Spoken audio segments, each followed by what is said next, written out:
Hello and welcome. Today I want to talk about serenity, calmness of mind. It's such a powerful place to be, okay? And I've used two techniques over the last year and a half in this journey of mine to achieve my goal of having strong shoulders again. And one of them, the first one, you're likely already aware of, but I encourage you and highly, highly recommend you implement it every single day. And that technique is all about the breath, focusing on your breath.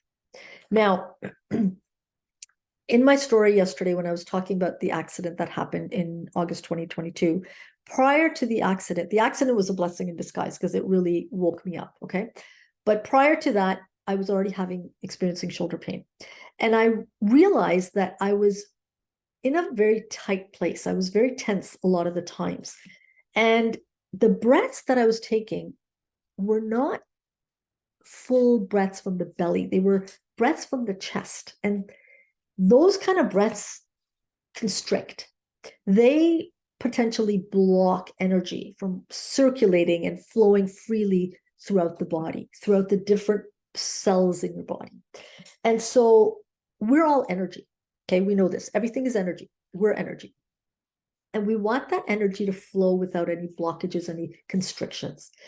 So what I started to do is, and I've talked about this over the years in workshops and videos, that taking breaths, inhaling for a count of 4, exhaling for a count of 6, but doing it, taking a pause in the day, and I do it throughout the day, and just focusing on the breath for a few minutes. I also do it first thing in the morning, I do it for at least 5 minutes, and I do it last thing before I sleep for a few minutes. But I take time out in the middle of the day to just be and breathe, because it just helps me relax more. We're either in a place of creation or a place of disintegration. Okay, that's the law. And Bob Proctor, he really helped me see the value of being in a place of relaxation. When we're in a place of relaxation, we're able to create more. Okay. And so I really make it a point every day to focus on my breathing and just get me in that nice, relaxed state. Okay. And so you could do it two ways, the breathing. You could do the inhaling to a count of 4 or however many you want, and then exhaling to a count of 6 or however long you want. But you want the exhale to be longer than your inhale, because that's what the releasing is happening. Okay. The other thing you could do is box breathing. Box breathing is when you inhale to a count, let's say, of 5, hold, count of 5, exhale to a count of 5, hold to a count of 5, and you do it all over again. And you could choose however, counts you want, because you want to do it the same number all 4 times. And you want to, you can work your way up. What that does, it just helps to bring some calmness and regulation, nervous system regulation. Okay. So the breathing is all about nervous system regulation, which induces calmness. Okay. They use box breathing. They teach them in the Navy. Okay. It's taught in the Navy, and it's a great way to, when you're in a crisis situation, to practice box breathing. So those are 2 things that you can practice. And I would really recommend you start incorporating this now. When you're done with this video, just do it for a few minutes. You'll see, you may not notice a difference immediately. You may notice it for that moment, but things will go back to the way they were. But if you do it consistently every day, do it for a minimum of 30 days, 40 days, it'll become a habit. And then you will start to see it as you do it consistently. That's what happened with me. Okay. I didn't notice the difference right away, but I do see the benefits of it more and more every day. Okay. The other thing I want to do is I want to talk about what Bob taught me, Bob Proctor, and it's from this book, As a Man Thinketh by James Allen. It's the last chapter, Serenity. So Bob really helped me understand the value of this chapter, and he asked us to write it out every day for 90 days. And so I did that at one point when I first joined PGI. And then I come back to this chapter a lot. I either read it out, I listen to it, I have a recording of myself. There's a great video of Bob in YouTube that is, he reads it. And I use this when I'm feeling that feeling of overwhelm, or I'm just in a place where I just want to feel calmness. And it's just a beautiful chapter. So I want to close this video off with me reading this out to you. And I encourage you to come back to it and listen to it. But after I read it today, just pay attention to how you feel after you've listened to me. Okay.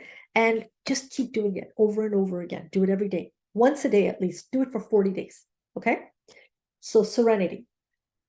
Calmness of mind is one of the beautiful jewels of wisdom. It is the result of long and patient effort in self control. Its presence is an indication of ripened experience and of a more than ordinary knowledge of the laws and operations of thought. A man becomes calm in the measure that he understands himself as a thought evolved being. For such knowledge necessitates the understanding of others as the result of thought. And as he develops a right understanding and sees more and more clearly the internal relations of things by the action of cause and effect, he ceases to fuss and fume and worry and grieve and remains poised, steadfast, serene. The calm man, having learned how to govern himself, knows how to adapt himself to others, and they in turn reverence his spiritual strength and feel that they can learn of him and rely upon him. The more tranquil a man becomes, the greater is his success, his influence, his power for good. Even the ordinary trader will find his business prosperity increase as he develops a greater self-control and equanimity. For people will always prefer to deal with a man whose demeanor is strongly equable. The strong, calm man is always loved and revered. He is like a shade-giving tree in a thirsty land, or a sheltering rock in a storm. Who does not love a tranquil heart, a sweet-tempered, balanced life? It does not matter whether it rains or shines, or what changes come to those possessing these blessings, for they are always sweet, serene, and calm. That exquisite poise of character, which we call serenity, is the last lesson of culture. It is the flowering of life, the fruitage of the soul. It is precious as wisdom, more to be desired than gold, yea, than even fine gold.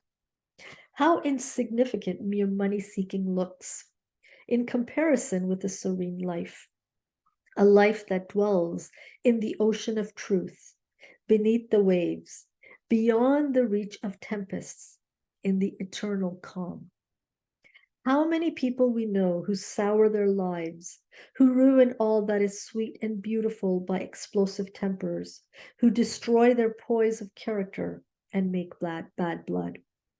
It is a question whether the great majority of people do not ruin their lives and mar their happiness by lack of self-control. How few people we meet in life who are well balanced, who have that exquisite poise which is characteristic of the finished character. Yes, humanity surges with uncontrolled passion, is tumultuous with ungoverned grief, is blown about by anxiety and doubt. Only the wise man, only he whose thoughts are controlled and purified, make the winds and the storms of the soul obey him. Tempest-tossed souls, wherever ye may be, under whatsoever conditions ye may live, know this: in the ocean of life, the isles of blessedness are smiling, and the sunny shore of your ideal awaits your coming. Keep your hand firmly upon the helm of thought. In the bark of your soul reclines the commanding master. He does but sleep. Waken.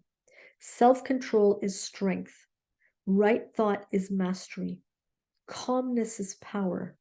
Say unto your heart, peace, be still. Such a beautiful chapter. Come back to this video. Listen to this again. Pay attention to how you feel and incorporate these two things into your life. And you will see, with time and persistence and consistency, the shifts in your life. I hope you enjoyed this. Have a great, fabulous rest of your day.